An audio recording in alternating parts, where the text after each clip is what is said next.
Baik, perkenalkan saya Aloysius John Faril Mentut dengan NRP 5025221176 dan saya merupakan bagian dari kelas pemrograman perangkat bergerak D 2024-2025 dan di sini saya akan mendemonstrasikan terkait tugas atau task kelima, yakni adalah membuat aplikasi sederhana berupa kalkulator menggunakan Kotlin. Dan di sini telah nampak dari kode atau source code aplikasi kalkulator yang telah saya buat beserta dengan preview dari aplikasinya. Di sini saya akan menjelaskan sedikit tentang kode dan beberapa fitur yang membedakan dari referensi yang digunakan. Baik, pada referensi yang digunakan, kalkulator menggunakan beberapa tombol saja dan hanya bisa melakukan operasi penjumlahan, pengurangan, perkalian dan juga pembagian, dan inputnya adalah berupa teks. Inputnya adalah berupa teks yang diketikkan. Dan di sini saya memodifikasi dari referensi yang saya miliki tersebut bahwa kalkulator seharusnya berupa tombol untuk mengurangi kesalahan input selain angka gitu. Dan di sini nampak ada beberapa tombol, ada 20 tombol, yakni adalah angka 0 hingga 9. Kemudian di sini ada untuk backspace atau delete karakter. Di sini ada kurung, modulo, pembagian, perkalian, pengurangan dan penjumlahan. Kemudian sama dengan dan juga C atau clear. Kemudian di sini terdapat juga saya menambahkan fitur history. Jadi setiap kali melakukan kalkulasi maka ekspresi dan juga hasil kalkulasinya akan disimpan di history dan dapat dilihat. Nah, untuk saat ini history masih kosong karena saya belum mendemonstrasikan terkait kalkulasi apapun. Nah, untuk history ini akan disimpan 10 ekspresi dan juga hasil kalkulasi terakhir. Jadi tidak akan disimpan semuanya, mengingat itu akan cukup memberatkan aplikasi apabila hasil kalkulasinya yang kita lakukan sudah sangat banyak, sehingga saya hanya membatasi untuk 10 yang terbaru saja. Baik, kita kembali dulu ke kalkulatornya dan saya akan menjelaskan terkait kode programnya terlebih dahulu. Nah, di sini terdapat beberapa komponen atau komponen composable. Yang pertama adalah kalkulator app-nya sendiri. Kemudian ada kalkulator screen dan juga history screen. Dan ada history screen. Jadi dibedakan menjadi 2 screen-nya. Kemudian ada juga kalkulator button-nya. Ini saya gunakan komponen tersendiri karena button ini bisa digunakan secara terus-menerus, reusable, dan penggunaan komponen terpisah akan lebih efisien untuk secara kode program dan juga secara performance. Kemudian di sini ada beberapa fungsi yang akan saya jelaskan setelahnya, dan juga di sini ada satu composable komponen lagi, yakni ada history item row. Ini digunakan untuk menampilkan satu history item. Jadi nanti dari history screen tadi akan menampilkan beberapa history item seperti itu. Baik, untuk yang pertama mulai dari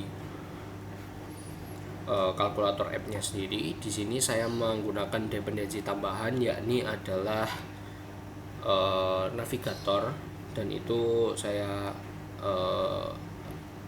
implementasi secara manual. Di sini saya menambahkan implementation untuk navigation compose. Ini digunakan untuk menavigasikan alur aplikasinya secara menyeluruh, karena terdapat ada terdapat 2 page, jadi saya perlu navigasi. Nah, untuk navigasinya sendiri ini saya letakkan pada function kalkulator app yang mana kalkulator app ini sebagai main controller dari keseluruhan aplikasi untuk menavigasikan kemana kita harus atau page mana, screen mana yang perlu kita display ke pengguna, antara kalkulator screen ataupun history screen. Dan di sini ada beberapa variabel. Yang pertama adalah nav controller. Ini merupakan controller yang disediakan oleh dependency navigation compose. Ini nanti digunakan untuk navigasi, kemudian history dan juga max history list. Nah, di sini saya set 10 seperti yang saya sebutkan di awal bahwa historinya maksimal adalah 10. Nah, untuk history di sini kita init dengan empty list dengan state-nya adalah memiliki tipe data list of history item. Jadi bentuknya adalah kumpulan dari history item yang telah saya define di bawah tadi. Nah, kemudian di sini ada function add to history. Jadi ini adalah function di dalam kalkulator app yang menerima 2 parameter, yakni expression dan juga result. Keduanya adalah string. Expression ini nanti untuk ekspresi matematikanya seperti 7 tambah 3 kurang 5 dan seterusnya, dan result adalah hasilnya. Kemudian di sini saya membuat history item baru dan menginputkan expression atau result hasil kalkulasinya. Kemudian di sini ada sedikit validasi jika history size-nya ada lebih dari sama dengan 10 atau max history list yang telah di-define, maka kita perlu mengedrop satu history yang paling lama, yang oldest, dan kita menambahkan history item yang baru. Tapi jika belum sampai 10, maka historinya akan langsung ditambahkan dengan history item yang baru. Kemudian di sini ada navhost. Nah, navhost ini merupakan kelas bawaan dari dependency navigation compose, di mana ini nanti yang digunakan untuk controller utama aplikasi kita. Dan di sini di-define bahwa start destination-nya adalah kalkulator. Dan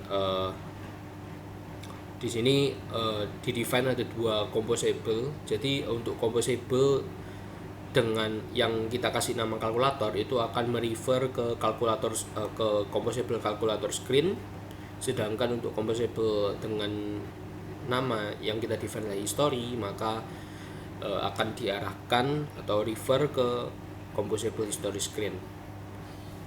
Dan keduanya perlu dilakukan injeksi untuk nav controllernya agar keduanya bisa terhubung.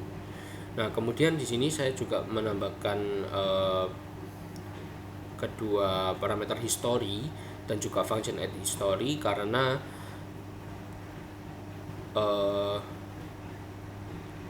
history dari kalkulasi ini kan berawal dari page calculator screen, kemudian harus terhubung dengan page history di sini. Dan agar keduanya bisa terhubung satu sama lain atau saling berbagi state, maka kita perlu taruh di sebuah, atau kita perlu lifting up ke komponen yang lebih tinggi, di mana komponen yang saya gunakan sini adalah kalkulator app sekaligus sebagai navigasi kedua screen, sehingga saya define historinya di sini, kemudian fungsi untuk add history-nya di sini, dan variabel history ini akan diinjek atau dibagikan sebagai shared state ke kedua komponen atau screen.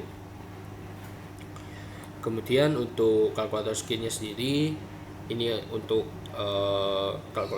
screen utamanya. Di sini ada 3 variabel yang saya gunakan, yaitu adalah input, result, dan juga scroll state. Input untuk mencatat ekspresinya, result untuk menampung hasilnya, dan scroll state ini digunakan untuk animasi scroll. Dan juga launch effect ini saya gunakan animate scroll. Ini digunakan ketika nanti kita memasukkan value yang atau ekspresi yang sangat panjang harapannya tidak merusak display, tapi bisa bergeser ke kanan seperti ke kiri, dan bisa kita scroll. Clear. Kemudian ya ini kolom untuk tampilannya seperti ini. Kemudian untuk buttonnya sendiri ini ada beberapa, seperti yang saya katakan ada 20, dan ini saya define ke dalam satu variabel yang memiliki tipe list of string. Nah, untuk kedua variabel input maupun result ini juga dilakukan pengecekan. Jika memang belum ada inputan yang masuk, maka otomatis di define default bernilai 0 seperti pada awal ini. Oke. Kemudian ya ini adalah kode. Jadi dari setiap button yang kita define di sini bakal dilakukan iterasi untuk masing-masing row dan juga masing-masing buttonnya kita tampilkan menggunakan kalkulator button. Ini adalah komponen terpisah, menerima dua parameter, yaitu ada teks atau ya ini tulisan seperti 789, simbol backspace, huruf C, 0 dan lain-lain. Sedangkan onClick ini merupakan fungsi ketika kita melakukan klik pada salah satu tombol, apa aksi yang harus dilakukan. Dan di sini terdapat beberapa validasi juga untuk onClick berdasarkan dari teks atau ya berdasarkan dari jenis tombolnya ini apa gitu. Ya, jadi ketika teksnya itu merupakan C atau clear, maka kita melakukan set ulang untuk input variabel input dan resultnya menjadi string kosong, atau secara defaultnya adalah 0, menjadi 0 di sini. Dan jika teks atau tombol yang ditekan adalah sama dengan, maka di sini ada function memanggil function eval expression atau untuk mengevaluasi ekspresi, dan ini diletakkan pada fungsi berbeda di bawah dan menerima variabel input atau ekspresi yang kita masukkan di sini. Di sini menggunakan try catch. Jika memang ada error dari pemanggilan fungsi, maka ditampilkan pada layar adalah error. Nah, ketika melakukan kalkulasi di sini juga otomatis menambahkan ke history apa ekspresi yang kita masukkan dan juga hasilnya apa. Kemudian untuk ya ini /U232B ini merupakan Unicode dari simbol backspace. Dan jika kita menekan tombol backspace, maka dari input kita lakukan validasi. Jika memang inputnya tidak kosong atau masih ada isinya, maka inputnya kita update dengan menghapus elemen terakhir pada input. Sedangkan kalau selain dari ketiga tombol tersebut, yakni adalah untuk memasukkan angka maupun operator, maka kita menambahkan inputnya dengan teks dari button yang kita tekan. Kemudian di sini adalah variabel kalkulator button yang dipanggil secara iteratif tadi. Ini hanya berisi teks dan juga styling, dan juga memparsing atau menerima function onClick. Dan ya ini adalah function utama yang digunakan pada kalkulator, yaitu eval expression, menerima ekspresi dan berupa string dan juga menghasilkan string juga. Nah, di sini ada beberapa proses yang dilakukan, ada 3, yakni adalah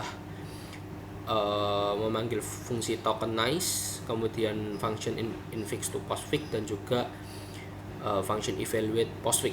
Jadi di sini pada kalkulator yang saya gunakan, saya menggunakan pendekatan yang berbeda, dan saya meniru dari proses yang dilakukan oleh komputer, yaitu adalah postfix. Jadi kita mengubah semisal infix itu kan kita memasukkan ekspresinya seperti 7 plus 3. Nanti ya ini adalah ekspresi infix. Sedangkan yang dikenali oleh komputer itu sebenarnya adalah 7 3 plus seperti ini. Jadi seluruh operator bakal ditaruh pada urutan terakhir dalam suatu ekspresi. Dan keuntungan dari penggunaan postfix ini adalah memudahkan dari segi komputasi, karena memang dari komputer secara natif itu menggunakan ekspresi postfix untuk melakukan kalkulasi. Dan di sini dari 3 function ini akan saya jelaskan satu persatu. Yang pertama adalah tokenize. Jadi tokenize ini akan menerima string ekspresi yang kita masukkan seperti 7 bit kali 3 kali 8 seperti ini. Kemudian saya menggunakan regex. Nah, untuk regexnya sendiri saya menggunakan bantuan tools untuk mendefine regex yang saya inginkan. Jadi untuk regexnya ini digunakan untuk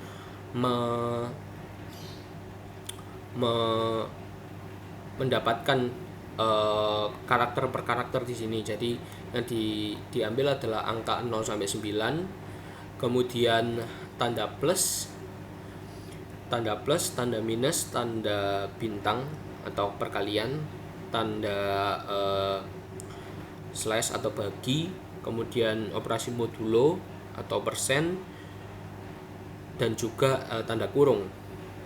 Nah, ini saya gunakan regex dan kita find all dari sesuai dari ekspresi yang kita masukkan, kita cari gitu sesuai dengan regex pattern yang sudah di-define, kemudian kita lakukan mapping dan masukkan ke dalam sebuah list.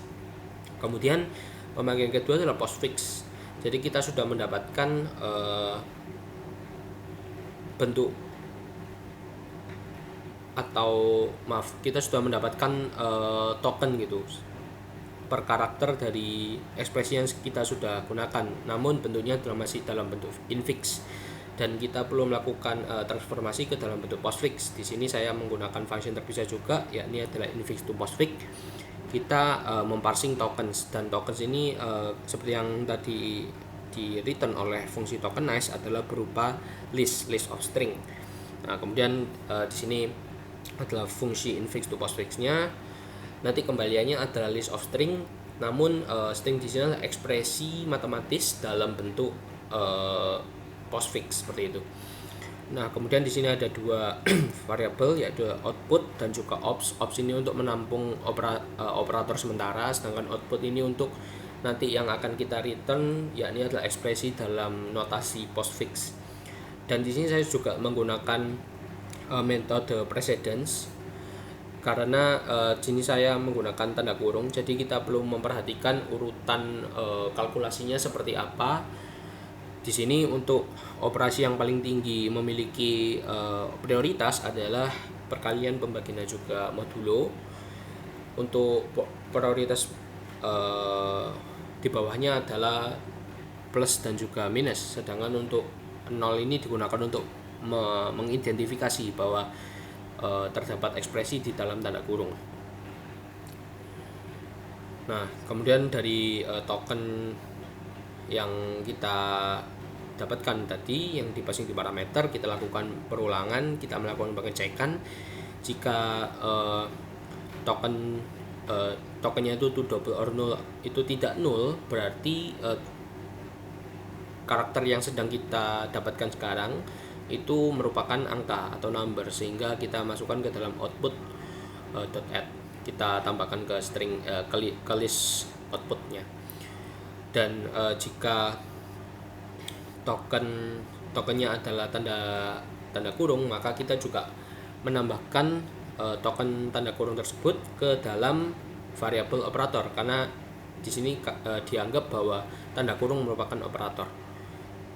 Dan jika tanda kurung tutup, maka di sini ada beberapa hal yang perlu dilakukan. Kita perlu melakukan operasi perulangan. Kita perlu mengecek jika operatornya itu tidak kosong, dan juga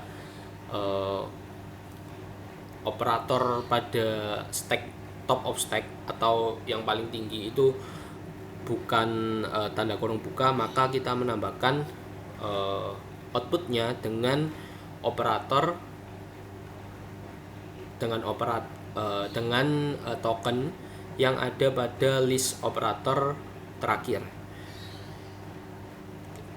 Dan jika bukan keduanya, maka kita juga melakukan perulangan berdasarkan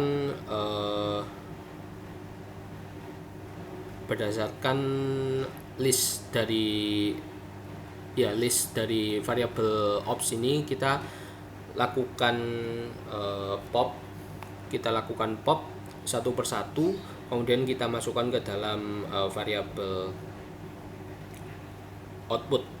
Jadi nanti urutannya adalah angka terlebih dahulu, kemudian operatornya di terakhir semua. Dan ini juga didasarkan pada aturan precedence atau prioritas. Di sini juga dilakukan pengecekan. Kemudian kita return. Sedangkan untuk evaluate postfix ini kita akan mendapatkan satu persatu gitu dari notasi postfixnya tadi. Kita dapatkan satu persatu tokennya, kita cek menggunakan stack untuk mendapatkan operan 1 dan operan 2. Di sini misalnya 7 kali 8, maka operan satunya 7 dan operan 2-nya ada 8. Kemudian juga dicek jika operatornya plus, maka ya dilakukan penjumlahan, jika minus maka dilakukan pengurangan dan seterusnya. Dan jika tidak dikenali operator yang digunakan, maka akan di return invalid operator. Kemudian dari hasil satu kali kalkulasi ini bakal dimasukkan ke dalam stack lagi.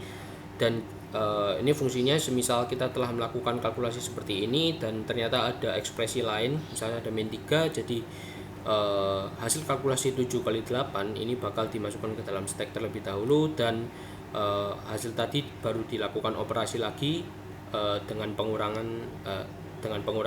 3 ini gitu. Kemudian kita return stack yang terakhir atau hasil akhir dari kalkulasi.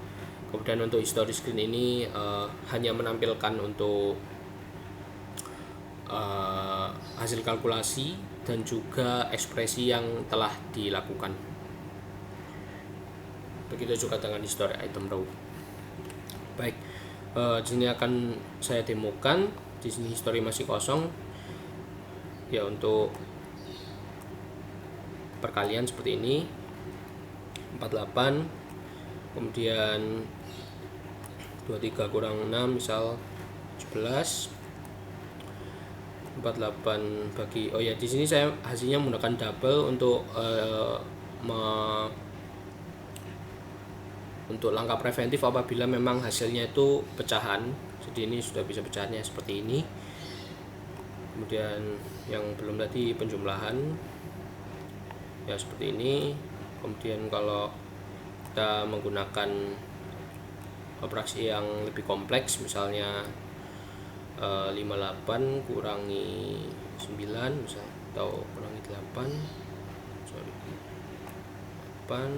kali 2 itu 100. Nah, ini akan digunakan operasi yang tadi, yaitu adalah prioritas. Maka ini dilakukan terlebih dahulu kalkulasinya gitu. Berbeda dengan kita melakukan seperti ini, 58 kurangi 8 kali 2. Nah, ini maka hasilnya harusnya 42 ya, 42. Karena ini dilakukan operasi perkalian terlebih dahulu. Ya, ini adalah standar dari kalkulator ya, karena memang harus mengikuti peraturan tersebut. Dan terakhir itu modulo ya, modulo 3 ini harusnya 1 ya, seperti itu. Nah, kita sudah melakukan beberapa kali operasi dan kita bisa lihat dari history dari kalkulasinya seperti ini. Dan untuk mengetes ini masih berapa, 1, 2, 3, 4, 5, 6, 7, 8. Kita lakukan 3 kali operasi, maka untuk 8 kali 6 ini akan hilang dan digantikan dengan operasi yang terbaru gitu. Misalnya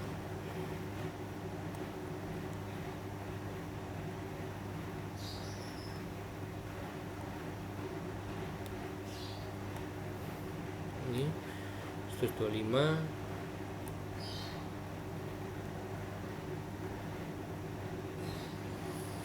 Dan untuk kekurangannya sendiri di sini dari kalkulator belum bisa menggunakan operasi negative number seperti ini, itu tidak bakal dikenali maka akan error.